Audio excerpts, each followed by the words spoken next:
Assalamualaikum warahmatullahi wabarakatuh. Selamat pagi semuanya. Kita bertemu kembali dalam pertemuan kedua setelah ujian tengah semester kemarin. Kita akan berdiskusi tentang materi yang kedua, yaitu on the nature of practice and the theory practice relationship.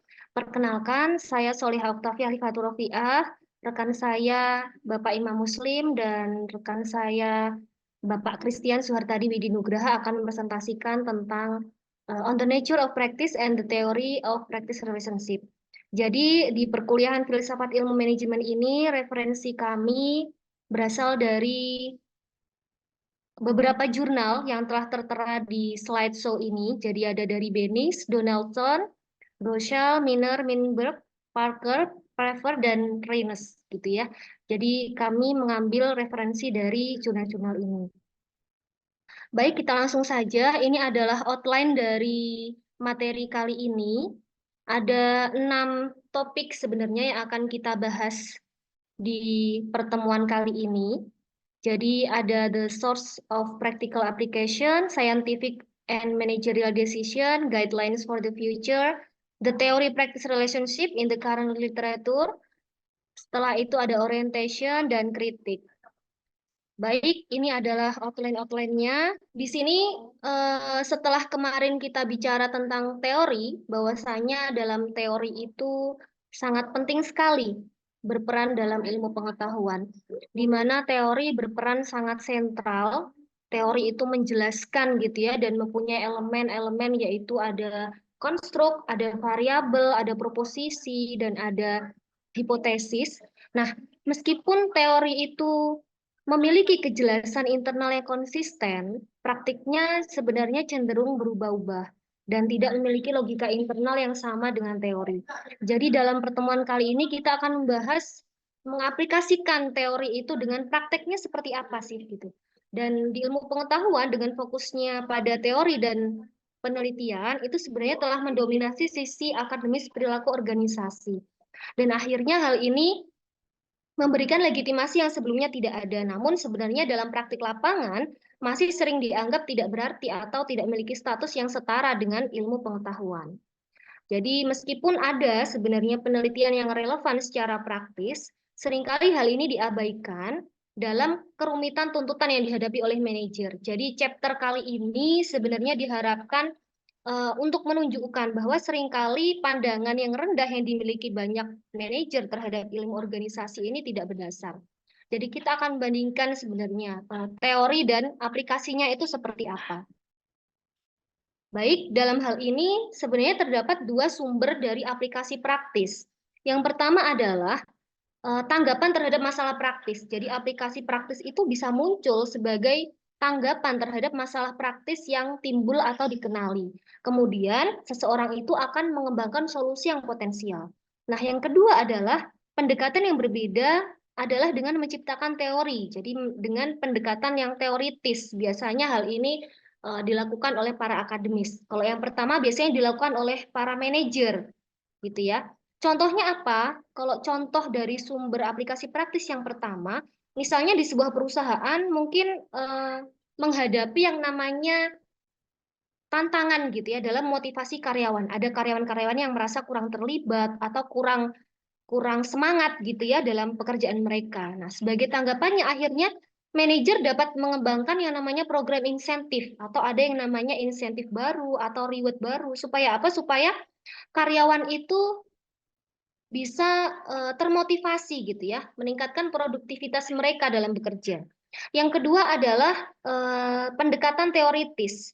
Jadi seorang akademisi dalam bidang manajemen itu mungkin akan menciptakan yang namanya teori baru tentang pengaruh kepemimpinan transformasional terhadap motivasi karyawan. Meskipun tujuan utama dari teori ini adalah untuk memecahkan masalah akademis dan memajukan pengetahuan dalam bidang tersebut, hasil penelitian dan temuan dari teori tersebut itu dapat diaplikasikan secara praktis oleh manajer untuk meningkatkan kinerja dan motivasi karyawan di tempat kerja. Jadi tujuan sebenarnya dari chapter ini adalah yang pertama untuk menyoroti kontribusi-kontribusi tersebut, mengidentifikasinya, menunjukkan sebenarnya kontribusi mereka, dan menunjukkan mengapa mereka dapat diharapkan efektif. Yang kedua adalah untuk menunjukkan bahwa teori dalam perilaku organisasi itu telah berperan dalam menciptakan aplikasi praktis, lebih dari yang banyak manajer sadari. Jadi yang perlu kita pahami di sini adalah akademisi itu menciptakan yang namanya teori-teori dan nantinya akan dipraktekkan gitu ya, diaplikasikan di lingkungan manajerial seperti itu. Nah, di sini ada bahasan keputusan ilmiah dan manajerial. Jadi di sini ada reputasi teori. Salah satu alasan mengapa sebenarnya reputasi dari teori itu sering berbeda di dunia akademis dan manajerial. Kita sering mengalami bahwasanya teori dan praktik itu berbeda gitu ya. Kenapa kok berbeda? Ternyata hal ini adalah karena dalam lingkungan yang akademis gitu ya, keputusan-keputusan ilmiah yang dilakukan oleh para ilmuwan itu biasanya dilakukan secara konservatif. Nah, berbeda dengan ilmuwan, biasanya para manajer itu sering dihadapkan pada masalah yang nggak bisa dijawab dengan saya nggak tahu gitu. Jadi seringkali manajer harus mengumpulkan sebanyak mungkin informasi dalam waktu yang tersedia dan kemudian dia bertindak. Nah, biasanya keputusan-keputusan manajerial seperti ini melibatkan elemen risiko yang besar. Tetapi ketika penilaian tidak bisa ditunda, nggak ada yang namanya pilihan lain. Jadi kecenderungan manajer untuk mengambil risiko ini telah didokumentasikan oleh penelitian dari Miner dan Raju tahun 2004 dan Shapira tahun 95. Jadi bahwasanya dalam manajerial itu sebagian besar manajer itu mengambil keputusan yang cenderung beresiko gitu ya. Karena sebenarnya terbatas oleh waktu. Jadi harus benar-benar memutuskan. Nah, dalam hal ini ada dua perbedaan antara keputusan ilmiah dan keputusan manajerial. Jadi beberapa perbedaan ini diambil dari pengambilan keputusan, akses data dan informasi, tujuan pengambilan keputusannya, pendekatan terhadap risiko dan ketidakpastian. Biasanya kalau di keputusan ilmiah, ini pengambilan keputusannya ini cenderung konservatif. Maksudnya apa konservatif itu? Maksudnya adalah setiap langkah itu diambil dengan hati-hati, gitu ya, dan didasarkan pada bukti yang kuat. Sedangkan dalam keputusan manajerial ini dihadapkan pada keputusan yang harus dibuat dengan data yang mungkin tidak mencukupi, gitu ya, nggak memadai. Jadi ada yang namanya risiko dalam pengambilan keputusan yang dihadapi oleh para manajer. Yang kedua adalah akses data dan informasi. Dalam keputusan ilmiah, akses yang luas terhadap data dan biasanya membuat keputusan itu berdasarkan informasi yang terperinci dan valid. Sedangkan dalam keputusan manajerial, ini biasanya para manajer membuat keputusan tanpa memiliki informasi yang cukup, sehingga manajer itu terpaksa mengumpulkan sebanyak mungkin informasi dalam waktu yang tersedia dan bertindak berdasarkan keterbatasan informasi yang ada. Nah, berdasarkan tujuan pengambilan keputusan, ilmuwan-ilmuwan itu biasanya mengambil keputusan untuk memajukan pengetahuan dan memecahkan masalah akademis. Sedangkan para manajer gitu ya, itu untuk mencapai tujuan-tujuan tugas organisasi dan pemeliharaan dalam organisasi.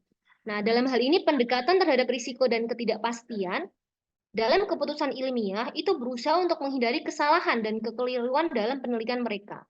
Sedangkan dalam keputusan manajerial, ini dihadapkan pada risiko dan ketidakpastian yang tidak dapat dihindari dalam pengambilan keputusan yang praktis. Seperti itu.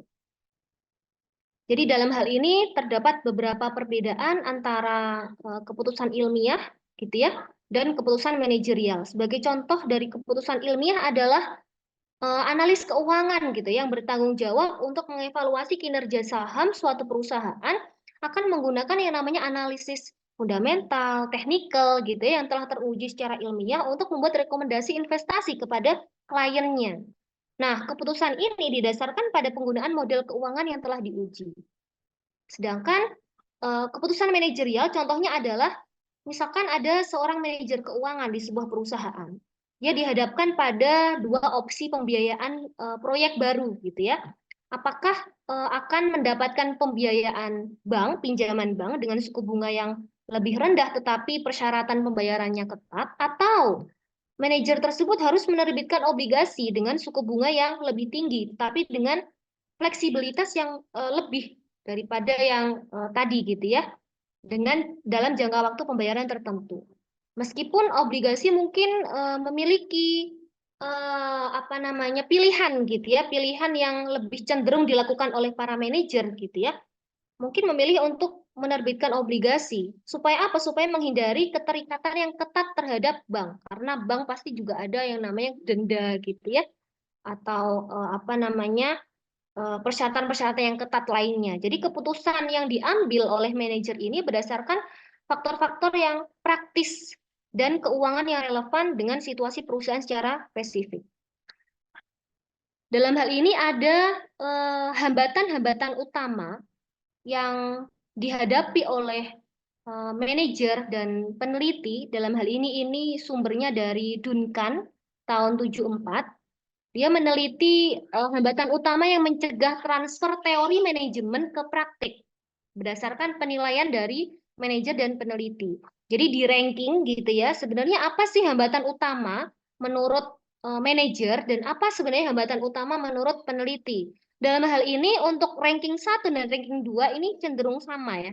Sama antara manajer dan peneliti. Manajer juga menilai bahwa hambatan yang paling utama kenapa untuk mencegah transfer teori manajemen ke praktik itu adalah komunikasi yang nggak efektif dan kosakata teknis.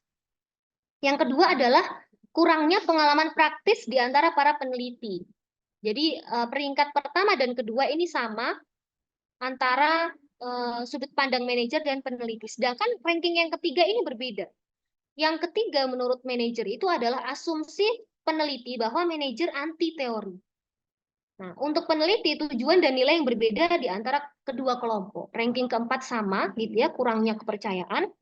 Ranking yang kelima ini untuk manajer tuntutan waktu. Jadi memang waktu ini sangat berpengaruh sekali gitu ya bagi manajer. Yang kelima untuk peneliti adalah kurangnya pemahaman tentang persyaratan peran yang berbeda. Jadi dalam tabel ini terdapat perbedaan persepsi antara manajer dan peneliti mengenai hambatan utama dalam mengalirkan teori manajemen ke praktik. Meskipun memang terdapat beberapa persamaan juga pada peringkat yang teratas. Jadi hal ini menyoroti perbedaan yang signifikan gitu ya di antara sudut pandang manajer dan sudut pandang peneliti seperti itu. Berikutnya adalah materi tentang bagaimana panduan dan pedoman manajemen di masa yang akan datang. Artikel ini menyoroti bagaimana sebuah proposisi bahwa manajemen itu ke depan akan semakin berbasis penelitian. Dan beberapa penulis di dalam artikel ini menggambarkan apa yang ada dalam pikiran mereka. Yang pertama adalah manajemen responsif. Gagasan ini dilakukan oleh Gruber dan Niles di tahun 1973 yang mengatakan manajer dan eksekutif itu ke depan harus sadar bagaimana menggunakan teknologi dan juga pengetahuan baru yang terus berkembang dan semakin dinamis. Ini mencakup beberapa keilmuan dan bidang seperti matematika, kemudian ekonomi, ilmu perilaku, dan seterusnya. Poin penting yang bisa kita ambil dari gagasan Gruber dan Niles ini adalah yang pertama, bahwa manajemen dalam praktiknya itu harus terus berubah dan juga berkembang. Ini mengikuti bagaimana perkembangan pengetahuan modern dan juga yang baru. Kemudian yang berikutnya, manajemen responsif terhadap penelitian itu ketika mengintegrasikan temuan penelitian terbaru ke dalam cara bagaimana mereka memanage, mengelola, dan juga selanjutnya mereka membuat keputusan. Sehingga proses ini menuntut perubahan berkelanjutan dalam prakteknya manajemen untuk menjaga relevansi dan efektivitasnya dalam lingkungan yang terus dinamis dan juga sering berubah. Bagaimana sebenarnya kontribusi sains ya dalam pengambilan keputusan manajerial dalam bisnis itu? Setidaknya ada dua cara. Yang pertama adalah kontribusi sains yang pertama itu penelitian yang sudah ada dan teori yang telah terbukti relevan itu dijadikan sebagai solusi untuk permasalahan-permasalahan yang dihadapi. Kemudian yang kedua adalah penelitian ini dilakukan untuk memberikan informasi yang sebelumnya tidak tersedia, sebelumnya tidak ada, itu dilakukan penelitian lanjutan sebagai panduan untuk solusi yang dialami. Manajemen responsif di dalam penggunaan pengetahuan ilmiah. Jadi di masa depan itu gaya pengambilan keputusan itu tidak lagi kemudian seat of the pen dan juga tidak short from the hip yang hanya kemudian mengandalkan intuisi, kemudian hanya spontanitas dalam pengambilan keputusan itu tidak kemudian memadai di masa depan. Sebaliknya, jadi pengambilan keputusan oleh manajer itu akan lebih banyak berdasarkan bukti-bukti ilmiah, kemudian penelitian terkini, kemudian bagaimana penelitian yang relevan terhadap masalah-masalah yang dihadapi seorang manajer. Manajemen itu ibaratnya sebuah ilmu seperti bidang kedokteran ya. Jadi adalah sebuah seni yang kemudian harus didukung dengan pengetahuan-pengetahuan ilmiah. Berikutnya adalah alasan bersama. Mengapa kemudian manajemen responsif ini penting? Karena yang pertama adalah secara karakteristik umum, pengambilan keputusan manajerial ini memiliki beberapa ciri bersama yang kemudian memungkinkan transfer pengetahuan ilmiah ke dalam manajemen. Artinya, kedua proses ini menekankan pada penggunaan rasionalitas dan juga logika. Yang kedua, sistem hierarki dalam birokrasi besar. Dalam organisasi besar yang memiliki struktur hierarki yang jelas, ada kecenderungan untuk mengikuti prosedur yang lebih formal dan juga terorganisir dalam pengambilan keputusan. Artinya ini menciptakan bagaimana lingkungan yang lebih kondusif untuk mengadopsi metode-metode yang berbasis dengan bukti dan juga berbasis dengan ilmiah. Mengapa? Karena strukturnya yang sudah mendukung pendekatan tersebut. Kemudian, alasan bersama ini bisa kita lihat berdasarkan skema ya. Skema sebagai berikut. Bagaimana ketika kita melihat kesamaan antara metode ilmiah dan juga pengambilan kebijakan dalam bisnis manajerial itu. Yang pertama kita bisa lihat dari kacamata sains. Jadi untuk pengambilan kebijakan yang sama antara sains dan juga policy making ini yang pertama adalah dari sisi teori. Jadi kalau dari sains itu, teori itu dibangun terlebih dahulu, kemudian pembentukan hipotesis, kemudian setelah itu diukur, maka kemudian menghasilkan sebuah kebijakan. Ini yang dilakukan oleh para peneliti-peneliti di sains itu. Kemudian bagaimana pengambil kebijakan dalam memutuskan atau mengambil kebijakan, yang pertama adalah mereka merencanakan, kemudian mengidentifikasi masalah, kemudian pengumpulan data, dan yang terakhir adalah interpretasi dari tindakan. Jadi meskipun kedua proses ini memiliki banyak kesamaan, tapi penerapan rasionalitas dan logika itu ada beberapa perbedaan dalam mereka menghadapi ketidakpastian. Misalnya seorang manajer ya yang sering berada dalam posisi di mana mereka harus membuat keputusan cepat untuk menghindari kerugian misalnya atau memanfaatkan peluang, mirip dengan seorang dokter yang kemudian mungkin harus menghentikan tes lebih lanjut untuk segera memberikan perawatan kepada pasien.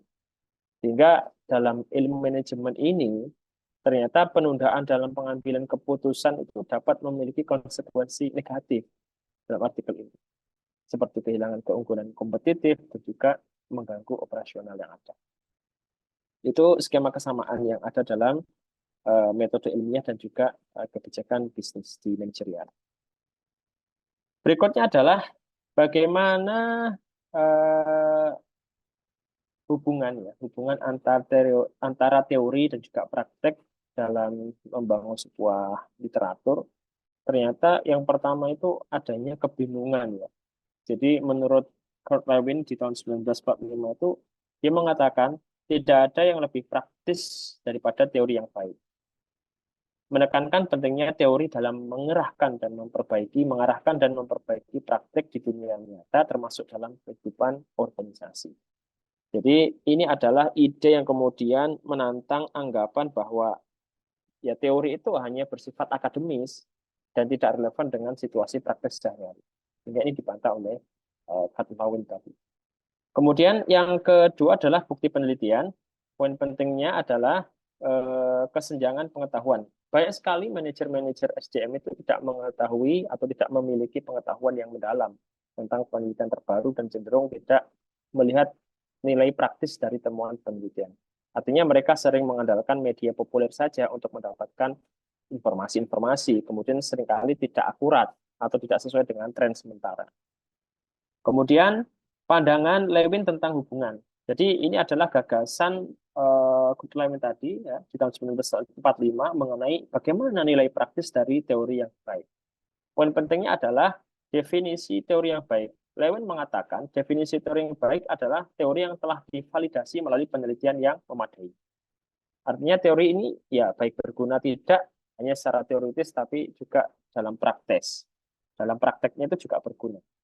Jadi teori semacam ini mendukung pengembangan pengetahuan, kemudian memandu penelitian lebih lanjut dan juga memberikan wawasan yang dapat diterapkan dalam praktek nyata.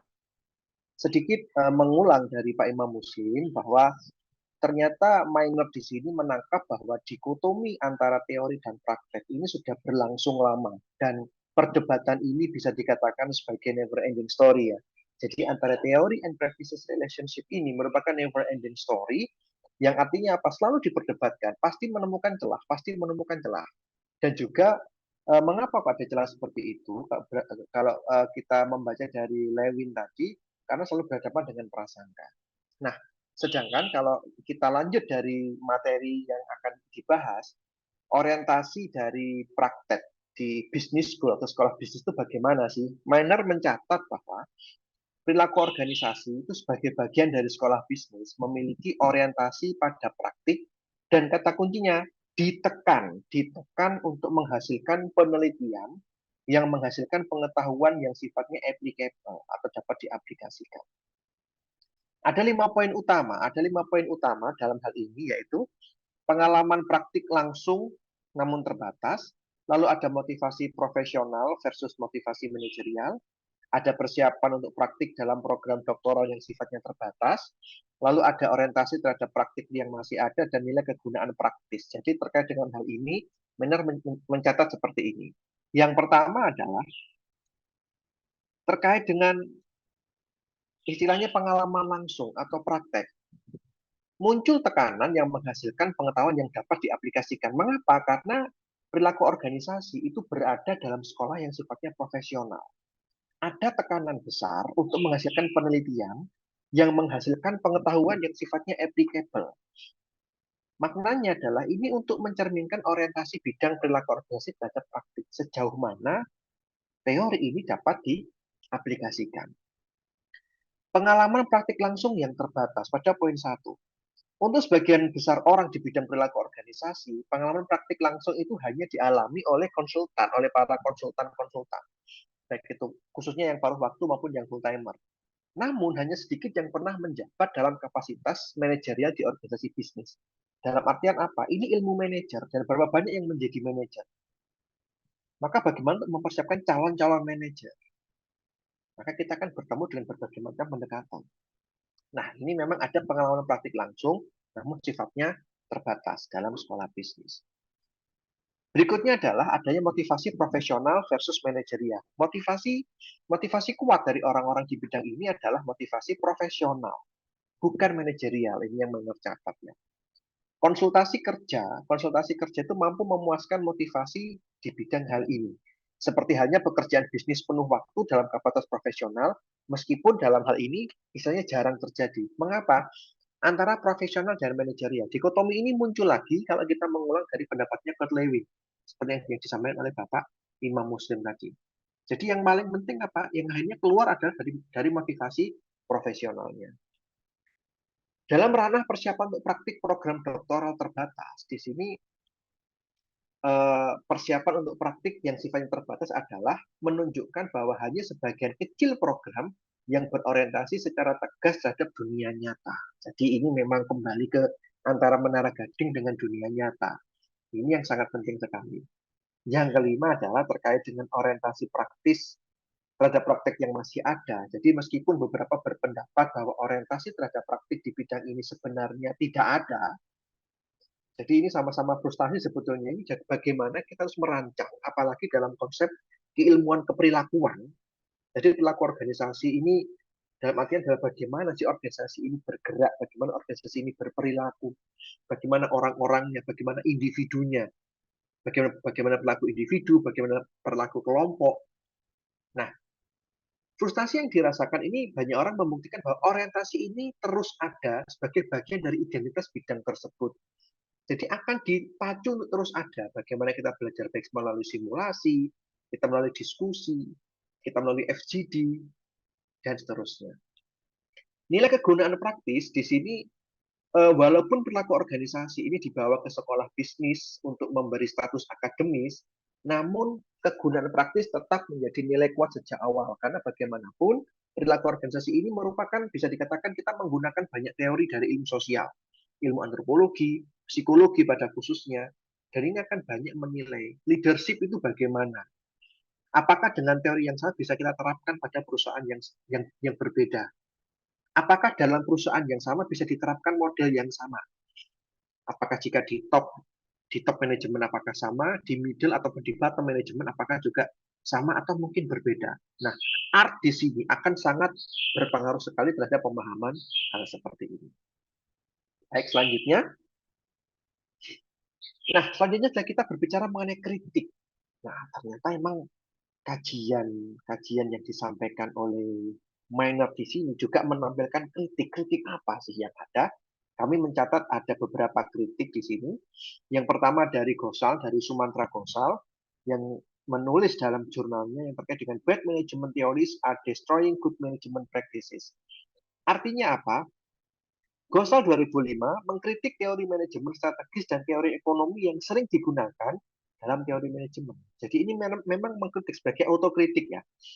Ghosal berpendapat bahwa teori-teori ini menciptakan praktik manajemen yang tidak etis dan memang menyerukan perlunya pendekatan yang lebih bertanggung jawab dalam pendidikan bisnis, dalam sekolah bisnis. Artinya apa? Ghosal di sini mencatat bahwa teori manajemen yang buruk itu dapat merusak praktik manajemen yang baik. Ghosal berargumen bahwa teori-teori manajemen yang didominasi oleh pandangan negatif tentang manusia dan organisasi telah mempengaruhi praktik bisnis secara negatif. Maka Ghosal menyerukan perlunya teori manajemen yang lebih positif dan humanis. Jadi kita tidak hanya berbicara, mohon maaf, dalam perusahaan tidak hanya sekedar berbicara mengenai pendapatan, mengenai laba, mengenai uang, bagaimana kita melipat gandakan dan seterusnya. Bagaimana kita berkinerja, tapi bagaimana mendorong hal yang seperti itu. Jangan sampai kita berperilaku tidak etis sebagai manajer dan juga dalam lingkup organisasi atau perusahaan. Berikutnya, Ghosal juga mencatat adanya strategi manajemen sumber daya manusia. Bahwa penelitian ini menunjukkan bahwa pemilihan karyawan dari dalam organisasi dapat menguntungkan karena memperkuat komitmen dan meminimalkan biaya rekrutmen. Nah, strategi manajemen ini efektif yang melibatkan pengembangan budaya organisasi yang mendukung seperti pelatihan karyawan, sistem reward yang adil, dan seterusnya. Jadi menerapkan seperti good management. Maka kita dapat mengenal seperti good corporate governance dan lain sebagainya. Jadi bagaimana tidak sekedar berkegiatan yang sifatnya hipokrit ya, tidak sekedar berkegiatan yang hipokrisi di mana yang penting tampak bagus, tampak sopan, tampak apa bukan, tapi benar-benar kita berpraktek good management. Evolusi strategi organisasi yang ketiga. Jadi Ghosal juga di sini menunjukkan bahwa evolusi strategi organisasi penting untuk menghadapi perubahan lingkungan bisnis. Jadi organisasi yang berhasil adalah yang mampu menyesuaikan strategi mereka dengan kondisi pasar dan teknologi yang berubah. Tidak stagnan. Jadi tetap kita berubah. Nah, berikutnya juga dicatat oleh Ghosal adalah modal intelektual dalam pengembangan organisasi. Modal intelektual ini mencakup pengetahuan, keterampilan, dan inovasi. Tapi yang lebih penting apa? Yang lebih penting adalah jangan sampai dengan kita modal intelektual ini, Ghosal juga mencatat di awalnya adalah jangan kita menggunakan teori-teori yang buruk. Jangan menciptakan praktik manajemen yang tidak etis. Tapi gunakanlah yang etis. Jadi endingnya adalah etika. Kalau kita kembali ke mata kuliah sebelum UTS, kita kan menghadapi yang terakhir adalah ethic and morality. Jadi itu yang paling penting dalam kita belajar manajemen. Baik, berikutnya dari Rance, Lawson, and Ellis, di mana menemukan sikap negatif yang signifikan antara mahasiswa dan direktur perusahaan terhadap kursus perilaku organisasi, menyoroti perlunya perubahan dalam pendekatan pendidikan bisnis. Ini merupakan kritik yang juga melengkapi kritik-kritik yang sebelumnya di atas. Ada 4 poin penting, yaitu preferensi perekrut, studi tentang preferensi perekrut, krisis legitimasi, diskrepan atau kesesuaian antara ucapan dan tindakan. Saya langsung ke krisis legitimasi di sini. Bukti menunjukkan bahwa ilmu perilaku itu menghadapi pertempuran berat dalam hal legitimasi yang dirasakan. Di mata mahasiswa bisnis, misalnya, eh, manajemen manajemen ini dari artikelnya, gitu. Manajemen dan perilaku organisasi itu menempati peringkat 10 dari 12 kursus yang dirasakan dalam hal nilai yang dirasakan dalam kurikulum sekolah bisnis. Artinya apa? Konsep hal ini, nilai apa ya, manajemen dan perilaku organisasi ini dinilai paling tinggi dalam hal persepsi bahwa kursus tersebut sudah terlalu banyak ditekankan dalam kurikulum MBA, dalam kurikulum pendidikan untuk bisnis, administrasi bisnis. Ini yang penting sekali. Lalu, berikutnya poin yang keempat adalah terkait dengan diskrepan atau kesesuaian antara ucapan dan tindakan. Mengeksplorasi bahwa kemungkinan reaksi mahasiswa terletak pada perbedaan antara apa yang dikatakan oleh pemberi kerja dan bagaimana mereka benar-benar berperilaku. Jadi tidak sekedar lip service ya. Lip service itu kalau misalnya dalam kajian organisasi, sekali lagi udah masuk ke aktivitas hipokrasi. Jadi ada sedikit penipuan, ada sedikit perbedaan di sini bagaimana yang seharusnya dan apa yang dirasakan. Misalnya kalau orang Jawa itu menyatakan ada aspek pekewuh di sini, maka akan muncul perbedaan. Dan ternyata ini yang terjadi. Apakah kembali sesuai dengan teori yang diajarkan, apakah praktisnya memang harus sepragmatis itu untuk dilakukan. Berikutnya adalah dari Lex Donaldson terkait dengan damn by our own theories, contradiction between theories and management education. Nah, di sini mengkritik kontradiksi antara teori dan pendidikan manajemen, meskipun fokusnya itu terutama pada teori manajemen, strategis, dan ekonomi hampir sama dengan Gosal ya. Dia juga menyoroti beberapa teori perilaku organisasi yang dianggap kontraproduktif di sini, seperti membahas terkait dengan teori pasar efisien, teori strategi dan keunggulan kompetitif berkelanjutan, teori agensi, bias pengambilan keputusan. Seperti saya langsung mengambil contoh dari teori agensi. Menurut teori agensi, manajer atau agen itu mungkin tidak selalu bertindak demi kepentingan terbaik pemilik atau prinsipal yang menimbulkan konflik kepentingan. Pendidikan manajemen yang meningkatkan pengetahuan manajer tidak selalu mengurangi kerugian agensi. Karena manajer mungkin menggunakan pengetahuan tersebut untuk kepentingan pribadi mereka. Sudah kontradiktif. Nah, lalu seperti ada juga bias pengambilan keputusan. Bias ini juga seringkali manajer itu memiliki bias yang mengganggu pengambilan keputusan rasional. Nah, pendidikan manajemen mungkin tidak cukup efektif dalam mengatasi bias-bias ini karena sifat inherent dari bias tersebut. Jadi ada sifatnya normatif dan positif dalam artian jawaban yang jujur dan jawaban yang seharusnya. Yang seharusnya itu berarti kita normatif, tapi di lapangan bagaimana seharusnya bersikap itu terkadang memang akan ada gap yang terjadi. Saya langsung yang ketiga, dari tulisan dari Benis and Otole tahun 2005 dari buku ya. Dari buku di sini, jadi ini merupakan Why Business School Have Lost Their Way. Ini dari CEO Publication ya. Catatan dari artikel ini adalah sekolah bisnis telah kehilangan relevansi mereka dengan praktik bisnis nyata karena terlalu fokus pada penelitian ilmiah yang ketat dan mengabaikan pengajaran keterampilan praktis dan kepemimpinan. Muncul lagi catatan yang paling penting di sini kritiknya. Terlalu fokus pada penelitian yang ketat sehingga mengabaikan praktisnya itu bagaimana di lapangan. Dan bagaimana kepemimpinan di lapangan. Itu yang penting sekali. Jadi semacam managing of people ya. Managing of people bagaimana kita menggerakkan karyawan, menggerakkan organisasi yang tidak sekedar berbasiskan dari buku. Benis and Otole mencatat itu sebagai catatan pertama. Yang kedua adalah Benis and Otole juga mengkritik sekolah bisnis karena mengadopsi model ilmiah yang sempit ya, mengadopsi ilmiah yang sempit didasarkan pada analisis keuangan dan ekonomi abstrak yang bisa dikatakan secara regresi statistik yang seringkali tidak mencerminkan cara bisnis sebenarnya. Tapi ini masih debatable sekali sehingga masih bisa kita misalnya kalau yang dinyatakan Pak Muslim tadi adalah perdebatan yang terus-menerus. Ada catatan penting kedua adalah bisnis adalah profesi, bukan disiplin akademis. Ini saya kira catatan yang cukup kuat ya, catatan yang cukup berani menurut saya. Mengapa? Karena sekolah bisnis itu seharusnya berfungsi sebagai sekolah profesional. Nah, di sini menekankan bahwa pendidikan bisnis itu harus mempersiapkan praktisi dan pemimpin yang kompeten, serta memiliki nilai etika. Nah, catatannya adalah fokus saat ini bukan ke levelnya ke praktisi, tapi banyaknya ke pengetatan ilmu, seperti yang poin 1 tadi. Nah, untuk yang berikutnya adalah proses perekrutan dan pemberian tenur di sekolah bisnis atau pemberian tekanan di sekolah bisnis ini seringkali mengutamakan penelitian ilmiah daripada pengalaman praktis. Monggo, ini masih sangat-sangat bisa diperdebatkan sekali. Maka apa? Catatan dari artikel ini adalah agar sekolah bisnis ini kembali ke fokus dan pendidikan profesional dengan mempertimbangkan kembali model pendidikan yang mereka gunakan.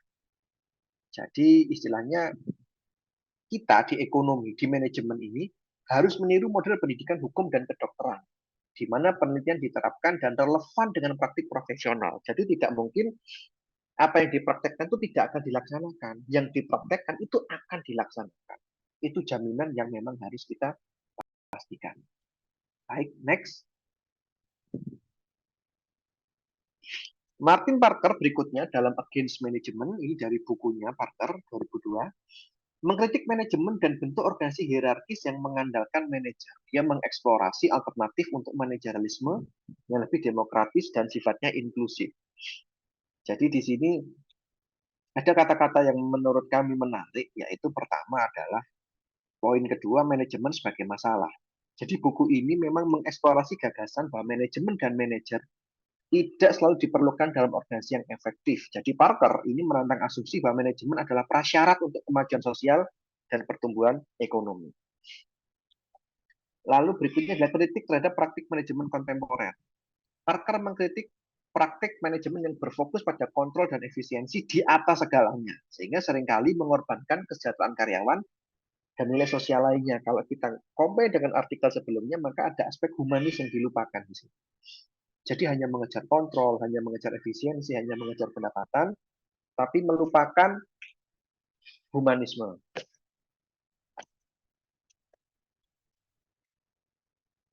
Nah, di sini juga etika bisnis adalah membahas bagaimana gerakan untuk etika bisnis dan tanggung jawab sosial perusahaan.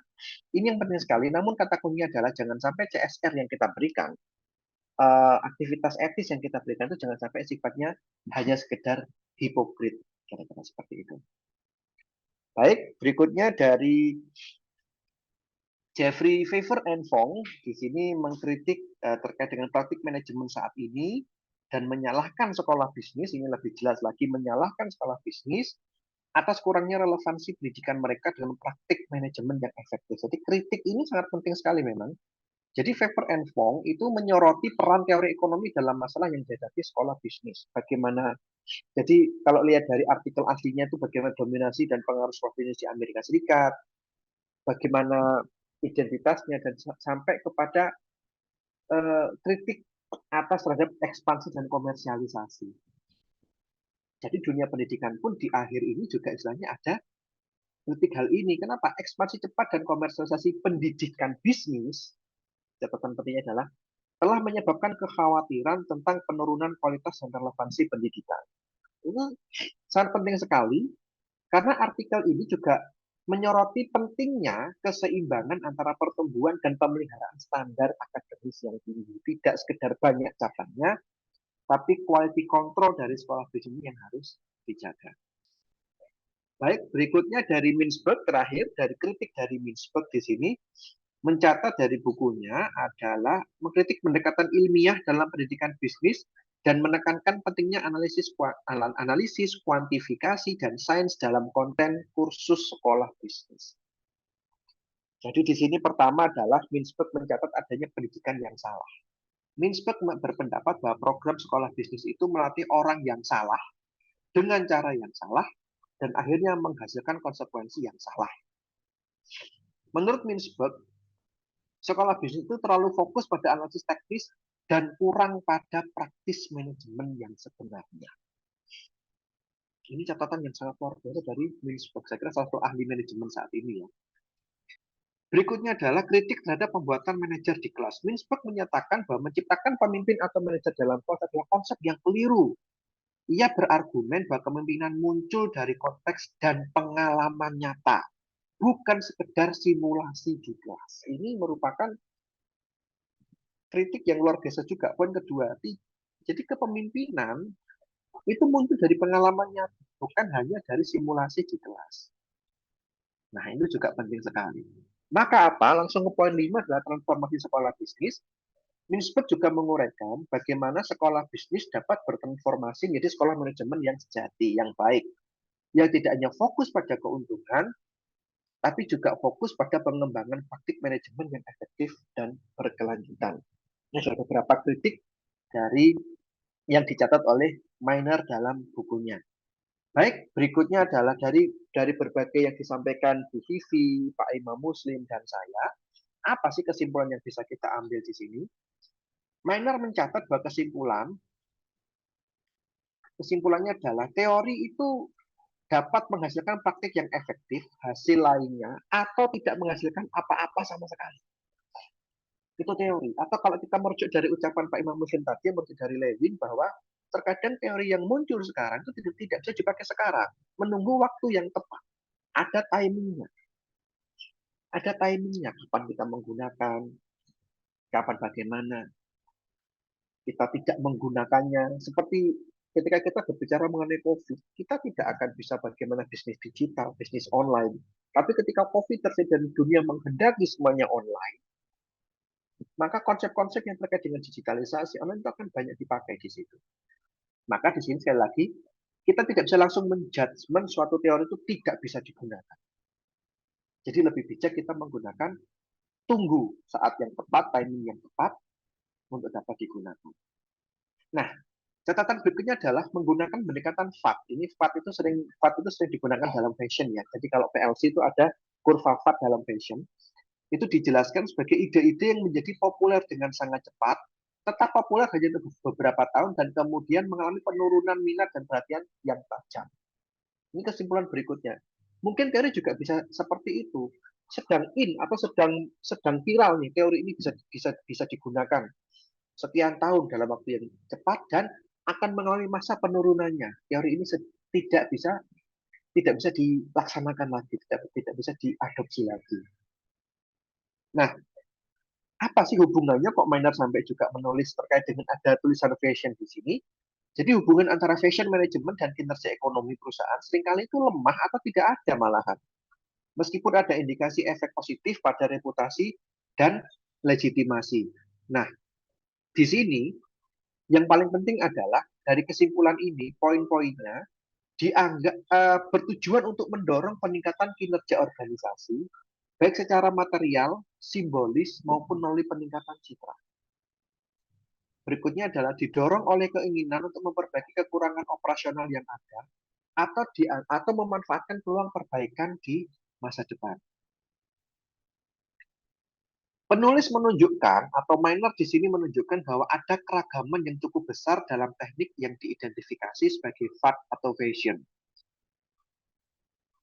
Maksudnya adalah di sini ada catatan bahwa keandalan pengukuran itu tidak jelas, sehingga praktisi manajemen di sini menghadapi masalah nyata dalam mengidentifikasi terkait dengan MBO atau manajemen by objective, TQM, total quality management, pemberdayaan, re-engineering, dan lain sebagainya.